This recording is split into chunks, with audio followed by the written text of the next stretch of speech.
Hey YouTube, this is Steve from Average Joe's Fantasy Football, and we are talking some draft strategies for your upcoming redraft season. We are talking specifically for the tight end position to help you guys out with this upcoming season. Now, if you haven't already, check out some of our mock drafts to help you guys kind of figure out where players are falling in ADP, kind of get an idea of how you should start to build up your team.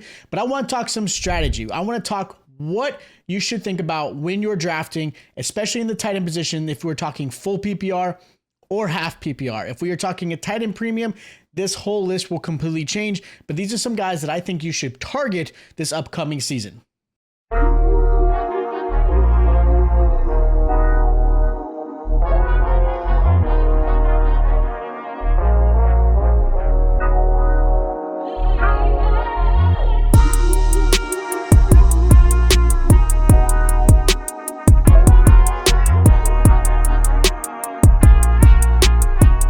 So we're going to kind of count this down from the top 5 players that I believe should get some respect this upcoming redraft season.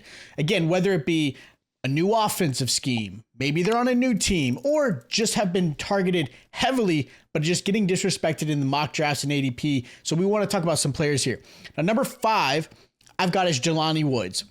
For the Indianapolis Colts, they're not a team that heavily targets the tight end position. So there are some things you've got to be concerned with. Plus, they do have a great receiving core with Michael Pittman Jr., their new rookie A.D. Mitchell. You still have Jonathan Taylor in the backfield. There's a lot of great weapons for this Colts offense, who obviously is excited, especially with a healthy Anthony Richardson. So, with that said, though, when I'm talking about Jelani Woods, he's my deep sleeper in this upcoming season. He had an obviously injury-riddled season last year. He did not get to play. He showed flashes his rookie season. And again, his big body frame is what I'm excited about. He's 6'7". He's going to be a red zone threat completely through.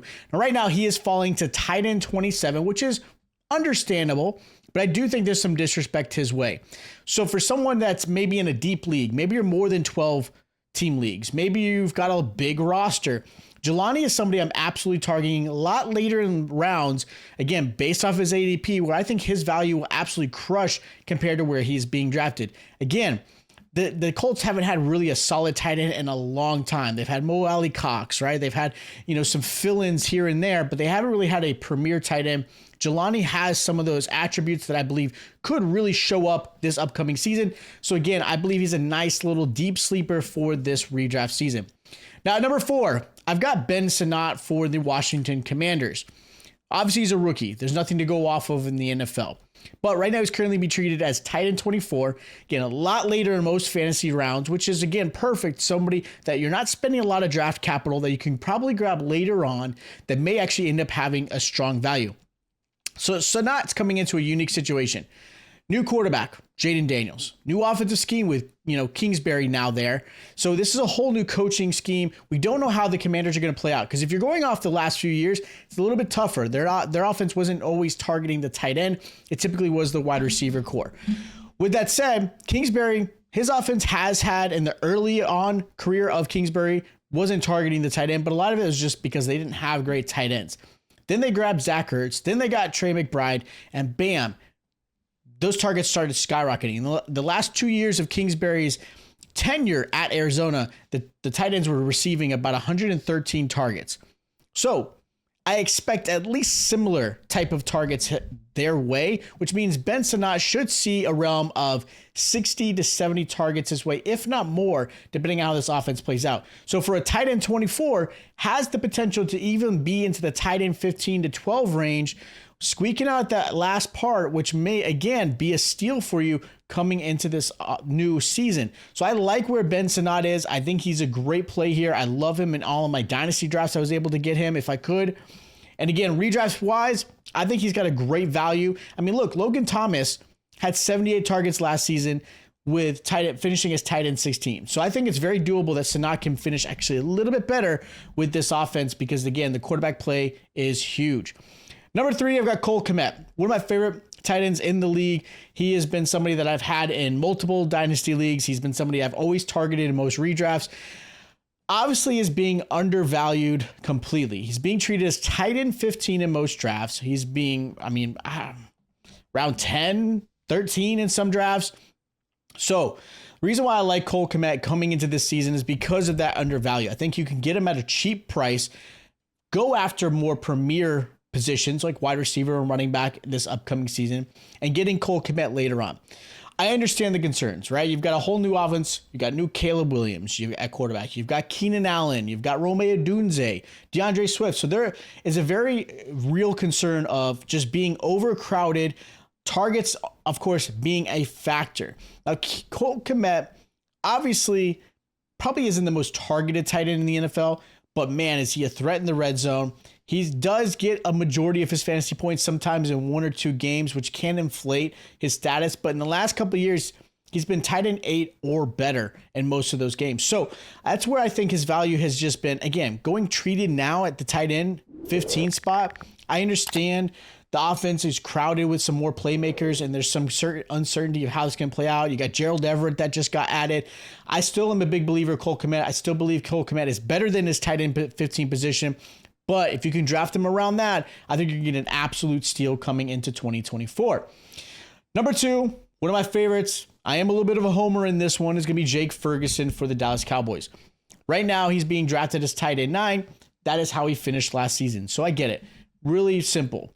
But the reason why I'm targeting him, if I can, in most redrafts, is the fact that realistically, the Cowboys did not make really any changes in this upcoming season. They've got CeeDee Lamb, Brandon Cooks. Those are the 2 big stars returning. Obviously, a whole new running game, even though it is Ezekiel Elliott back. We don't know how that's going to play out. New offensive line. Obviously, you have Dak Prescott. And Jake Ferguson is now in his 2nd season as a full-time starter. So that's exciting. His first season, again, finishing as tight end 9, he saw over 100 targets his way, and I do expect him to see very similar to that. I think he's the second option realistically in this offense. I don't think the running backs are going to be a big play in this one, even though Zeke has shown he can be a target-heavy running back. But I think it's going to be CeeDee Lamb. Obviously, there's the whole mini camp and training camp and him trying to figure out his contract. And then Ferguson. Like, he is going to be the heavily targeted option in this offense. And this is an offense that is going to pass a lot. So I think, again, realistically, 100 to 120 targets his way is absolutely realistic. And I do believe that's going to happen in 2024. So the fact that he's tight end 9, I would continue to draft him there, if not even a little bit earlier, because I think his value is going to be really, really high into this upcoming season. And now the last tight end I want to mention who is an absolute value, who just completely gets underrated every single time, is Evan Ingram for the Jacksonville Jaguars.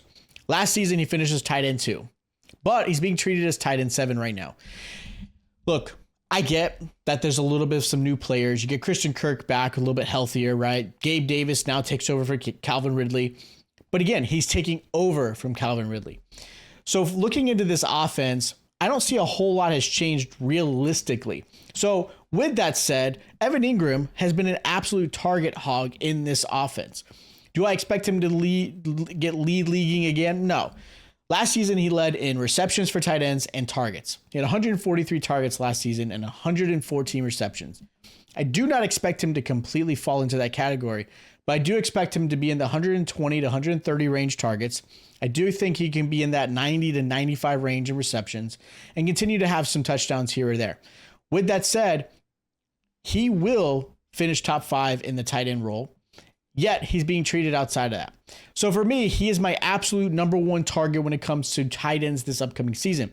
Because his value is dropping, and for whatever reason, other tight ends are continuously skyrocketing, even though I have some concerns with some of these guys, Evan Ingram will be a league winner to help you guys out with this upcoming season. So make sure you try to target him as you can. So those are my 5 tight ends that I think are going to be undervalued, that are going to be some league winners, that are going to be absolute steals for your upcoming season. So again, make sure you guys are checking out other mock drafts. Thank you guys for staying tuned. Again, we've got a lot of great content coming up. Redraft season is here. The preseason is ready to start. Super excited. Training camp's going on. A lot of great stuff. A lot of buzz stuff going on. Again, check out our mock drafts. Make sure you guys are subscribed to the channel. Hit that like button. I'll check you guys out next time.